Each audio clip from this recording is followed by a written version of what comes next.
You tell me, our physical body requires food, shelter, and clothing. Tell me what are the needs of the mind and the intelligence. Does the mind require food or does it require peace and contentment? What about the intelligence of man? Does it hanker for knowledge or for anything else? If you can approach the mind and the intelligence of people and present any proposition properly, they will simply absorb it. Scriptures actually narrate to you with reference to events, persons and places, how the whole story is and how it can be pursued even today. We call this Mahabharatam as an epic. We have so many mythological texts and we have only two epics. One is Ramayana, another is Mahabharata. These are the two. Both of them are about, Ramayana is about the prince and king Rama who ruled our country once.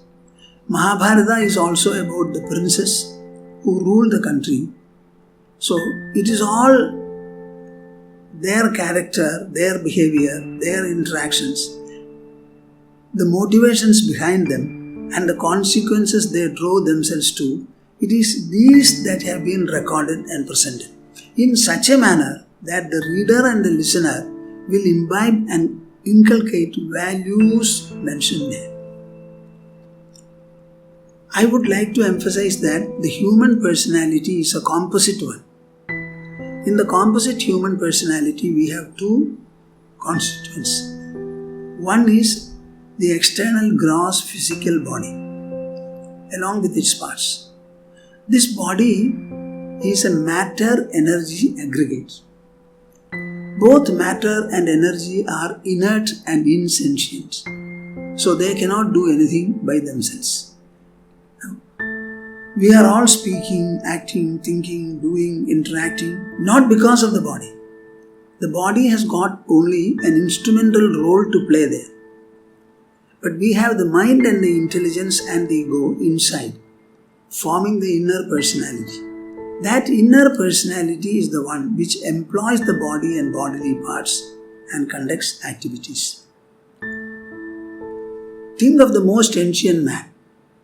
He had only one body, one mind, one intelligence and one ego. Think of the present man. In spite of so many changes and civilizations, we have only the same body, the same mind, the same intelligence and the same ego. So what was true then is indisputably true even today.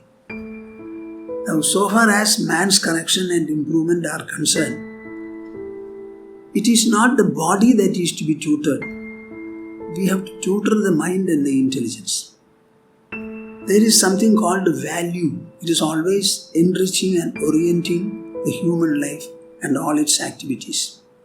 These values, when properly presented, will always have a twofold response from the reader or listener. One is an emotional persuasion from the mind. Another is a rational compulsion from the intelligence. If I explain to you a value and you understand it properly, I am able to make you understand.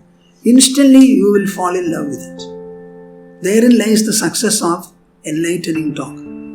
Any time in human life, any time, anywhere, knowledge is the greatest persuasion for man. For correction, for inclusion, for elimination, for improvement, for enrichment, for everything. So if we can explain matters to the modern man, in spite of all the attractions and repulsions he is in, if we can explain it properly, they will listen to it with borrowed ears and they will follow it.